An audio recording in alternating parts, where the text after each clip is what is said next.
दिल्ली में उपचुनाव संपन्न हो गए हैं और उसके परिणाम भी घोषित कर दिए गए हैं और ये जो चुनाव रहा है वो सबके लिए खुशखबरी लेकर के आया है। कांग्रेस पार्टी भी एक सीट जीतने में कामयाब रही है। संगम बिहार सीट को कांग्रेस ने जीता है। अभी हमारे साथ बात करने के लिए कांग्रेस नेता अभिषेक दत्त हैं, जो उस सीट को देख रहे थे। अभिषेक जी, क्या कहेंगे? आपको जीत मिली है, क्या कहें, कैसे देखते हैं? देखिए, सबसे पहले संगम बिहार की तमाम जनता का बहुत बहुत धन्यवाद। और 4 इंजन में से चारों के चारों इंजन संगम बिहार में फेल हो गए। जिस तरीके से उन्होंने प्रशासन का जोर लगाया, सांसद समेत, मुख्यमंत्री समेत सभी बड़े बड़े नेता केवल दिल्ली से नहीं पूरे मध्य भारत से वहाँ पे रहे। अरविंद केजरीवाल जी के पूर्व विधायक और जो हमारे उम्मीदवार थे आम आदमी पार्टी के, उनका खुद का साला गली गली शराब बांट रहा था, जिसको पुलिस ने पकड़ा। ना प्रशासन की चली, ना केजरीवाल जी की कुशासन की चली। कांग्रेस पार्टी के ईमानदार जो हमारे उम्मीदवार जो पार्षद बन गए सुरेश जी, उनकी छवि, उनका सबसे बड़ी चीज, जिस तरीके से उन्होंने पिछले 5 साल लोगों के बीच में काम करा, वो काम जीता, सच जीता। और मैं तो धन्यवाद करता हूँ लोगों का, जिस तरीके से उन्होंने इतने प्रशासन के दबाव के बाद भी इतने बड़े मार्जिन से सुरेश जी को चुनाव जिताया। अच्छा, क्या देखते हैं, किसी भी राउंड में वो पीछे नहीं हुए और एक बड़ा मार्जिन कहा जाएगा, क्योंकि 3600 के करीब वोटों से वो चुनाव जीते हैं, तो एक बड़ा मार्जिन। तो क्या लगता है कहाँ, चूंकि मुख्यमंत्री ने भी सभा की थी, रोड शो मुख्यमंत्री ने किया था, तमाम नेता आए थे, उसके बावजूद ऐसा क्या आप लोगों ने वादा किया जनता से कि जनता आप पे भरोसा जाए? देखिए, भारतीय जनता पार्टी का दिल्ली में जो जनाधार है बिखरता जा रहा है। कोई उनका नेता ही नहीं है। मुख्यमंत्री को कोई सीरियसली नहीं लेता। मुख्यमंत्री को ये नहीं पता कि एयर पोल्यूशन में AQI और IQ में क्या फर्क है। मुख्यमंत्री कहती, मेरा एक मंत्री कूड़े के डलाव में खड़ा होकर हाथ जोड़ के कहता है कि तुम्हें जाना पड़ेगा। रेखा गुप्ता जी को दिल्ली में कोई भी सीरियसली नहीं लेता है। आज भारतीय जनता पार्टी के पास दिल्ली में उम्मीदवार नहीं है, वो दूसरी पार्टियों से ला ला के लोगों को लड़ाते हैं। तो भारतीय जनता पार्टी दिल्ली में चुनाव जरूर जीती, पर चुनाव जीतने में बीजेपी और RSS से ज्यादा दिल्ली पुलिस का, प्रशासन का, पैसे का ज्यादा जनाधार था। आज दिल्ली के लोग भारतीय जनता पार्टी से तंग आ चुके हैं। यही नतीजा है। 9 सीटों पे भारतीय जनता पार्टी थी, आज मात्र 6 सीटों पे वो दिल्ली पे सिमट के रह गई है। आम आदमी पार्टी को भी एक तरीके से जो उम्मीद थी उस तरीके से नहीं मिली है और कहीं ना कहीं कांग्रेस स्थान ले रही है आम आदमी पार्टी का। तो क्या लगता है, पुराना कांग्रेस फिर लौट रही है दिल्ली में? देखिए, मैं बहुत सर्टन हूँ कि दिल्ली में कांग्रेस की छवि एक ईमानदार पार्टी की छवि है। अरविंद केजरीवाल जी को पिछले कई सालों से लोगों ने मौका दिया दिल्ली को सुधारने के लिए। केवल उनकी जो प्राथमिकता थी वो शराब के ठेकों में रही, बड़े शीश महल में रही। अपने आप को बड़ी बड़ी गाड़ियों में केजरीवाल जी को आपने देखा। जो मूलभूत वादे केजरीवाल जी ने दिल्ली के लोगों के साथ करे थे, भले वो लोकपाल का वादा हो, दिल्ली में एयर पोल्यूशन को कंट्रोल करने का वादा हो, जल लोकपाल के, उन्होंने बड़ी बड़ी बातें करी, परंतु काम नहीं करा। केजरीवाल जी कसम खाते थे कि मैं अपने विधायकों की तनख्वाह नहीं बढ़ाऊंगा। लाखों रुपए की तनख्वाह केजरीवाल जी के विधायक ने ली।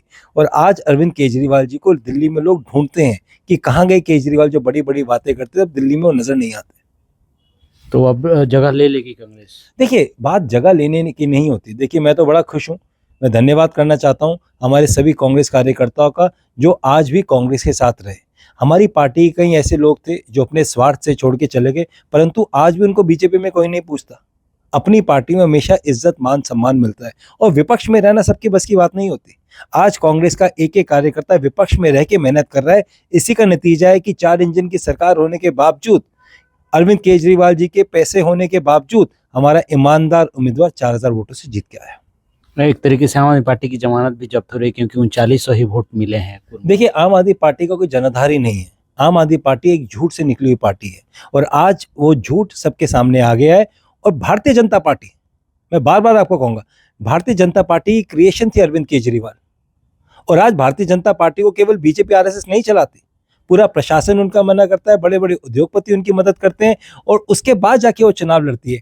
आज आप बीजेपी के साथ में से ED, CBI, बड़े बड़े उद्योगपति हटा दो तो भारतीय जनता पार्टी की सब जगह जमानत जब्त होगी। अच्छा, जिस सीट पे आप जीते हैं वहाँ पे आपके मुद्दों को भी जाना होगा। वहाँ के लोग जो हैं पानी की समस्या से त्राहिमाम है। पहले वाले टैंकर माफिया चलता है, वहाँ पे टैंकर बेचे जाते हैं। तो उस चीज़ को आप लोग कैसे टैकल करेंगे? आप लोग कहीं देखिए, पुराना जो इनके वहां से विधायक था वो तो मर्डर केस में इन्वॉल्व है। उसमें तो पुलिस, सॉरी, कोर्ट ने तो ऑलरेडी उसको कन्विक्ट कर दिया है। अब उसकी सजा सुनने बाकी है। अरविंद केजरीवाल, पानी का मामला था। एक डॉक्टर जैसे सज्जन ने सुसाइड कमिट करा और मैं तो उस दिन, उस रात को गया, कोविड का समय था, जब मुझे पता चला कि उन्होंने सुसाइड कमिट करा, तो मैं कोविड के समय उनके रात को घर में होके आया, उनके परिवार से मिलके आया। और प्रकाश जायसवाल जी का उसने नाम लिखा। स्थानीय विधायक मर्डर केस में इन्वॉल्व था टैंकर माफिया की वजह से, तिहाड़ जेल हो गया इस चक्कर में। कहने का मतलब बहुत साफ है। देखिए, कांग्रेस में वो व्यक्ति रहेगा जो मेहनती ईमानदार छवि का व्यक्ति होगा, जिसमें हिम्मत होगी लड़ने से। और मैं तो फिर कहता हूं, आप बीजेपी से कांग्रेस का चुनाव करा दो, इलेक्शन कमीशन, ईडी, सीबीआई, बड़े बड़े पैसे वाले उद्योगपतियों को हटा दो, इनकी जमानत जब्त ना होगी तो मैं पॉलिटिक्स छोड़ दूंगा। ये केवल और केवल प्रशासन की वजह से चुनाव जीतती है, वरना चुनाव नहीं लड़ सकती। संगम बिहार की जनता को जो समस्याएं हैं पानी की, उसको कैसे आप? देखिए, मुझे पूरा विश्वास है। हालांकि पानी किसी भी जगह तरीके से नगर निगम का सब्जेक्ट नहीं है, पानी दिल्ली सरकार का सब्जेक्ट है। और मैं तो चाहूंगा, जो मुख्यमंत्री ने वहां इतना बड़ा वादा किया था, मुख्यमंत्री ने तो कहा था ना कि मैं वहां पे 100 करोड़ की स्कीम लेके आऊंगी। रेखा गुप्ता जी लेके आए, उनके माननीय सांसद वहां उस मंच पे थे, उनके दिल्ली के मंत्री उस मंच पे थे, एक एक मंत्री वहां प्रचार कर रहा था। आज आप बोले रेखा गुप्ता जी से कि जो आपने वादा संगम बिहार की जनता से करा तो उसे पूरा करें, वरना हम उनसे पूरा करवाएंगे। हमें काम करना भी आता है, करवाना भी आता है। अच्छा, इस पूरे चुनाव को जो परिणाम आए हैं 7, 3 और 1 का जो ये रेशियो है, हाँ 1-1, तो उसको किस तरीके से देखते हैं? देखिए, भारतीय जनता पार्टी 12 की 12 सीटें की जीतने की बड़ी बड़ी बातें करती थी। हालांकि एक सीट पे उन्होंने कहा वो नहीं जीतेंगे, 11 सीटें भारतीय जनता पार्टी जीतना चाह रही थी। परंतु जिस तरीके से दिल्ली के लोगों ने एक जनाधार भारतीय जनता पार्टी के विपक्ष में दिया, वो कहते थे कांग्रेस तो 0 है, कांग्रेस तो जीत ही नहीं सकती। एक एक मंच पे जाके कहते थे, कांग्रेस जीती। जिस तरीके से उन्होंने दबाव बनाया प्रशासन का, उसके बावजूद भी जीती। ये शुरुआत है। और मुझे पूरा विश्वास है, आने वाले नगर निगम के चुनाव में, मैं फिर से आपके टीवी चैनल पे कह रहा हूं, आने वाले नगर निगम के चुनाव में और चौंकाने वाले आपके सामने नतीजे आएंगे। दिल्ली की जनता काम जानती है, और काम केवल कांग्रेस पार्टी नहीं कर रहा है। आम आदमी पार्टी को कहाँ देखते हैं आप? देखिए, केजरीवाल जी हमारे यहाँ कोई फैक्टर नहीं है। मैं फिर से कहूंगा, मेरी खुद की सीट पे उनके 17-16 हजार वोट है। अगर हमारी सीट पे विधानसभा में केजरीवाल जी 20,000 वोट ले जाते, हम चुनाव जीत जाते। मेरे सामने वाली सीट के सामने केजरीवाल जी की सीट है।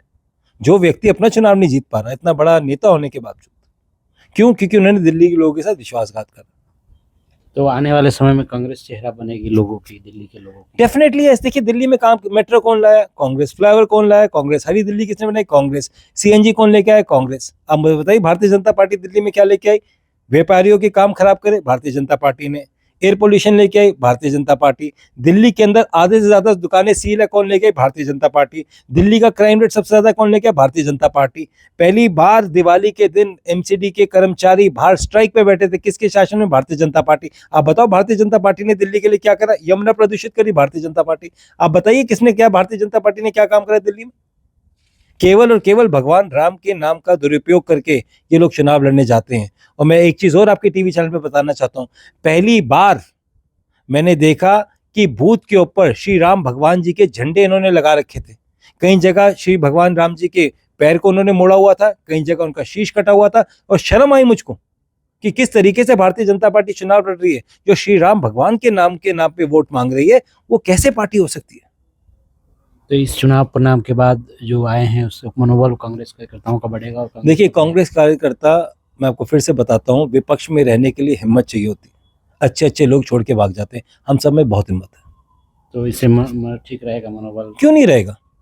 क्यों नहीं रहेगा? लोगों तो देखिए ना, हरी दिल्ली को, शीला जी की हरी दिल्ली को प्रदूषित दिल्ली किसने बनाया? शीला जी की साफ यमुना को प्रदूषित यमुना किसने बनाया? भारतीय जनता पार्टी केंद्र में 11 साल में दिल्ली में अपराध क्यों ज्यादा है? अगर उन्होंने काम करा होता तो ये नौबत थोड़ी आती। धन्यवाद हमसे बात करेंगे। तो देख सकते हैं, ये हैं अभिषेक दत्त, जिनका ये कहना है कि आप जो विपक्ष में रहने की क्षमता कांग्रेस के पार्टी के पास है, और हम लोग लगातार इस तरीके की जनता के मुद्दे उठाते रहेंगे। आशुतोष कुमार, दिल्ली।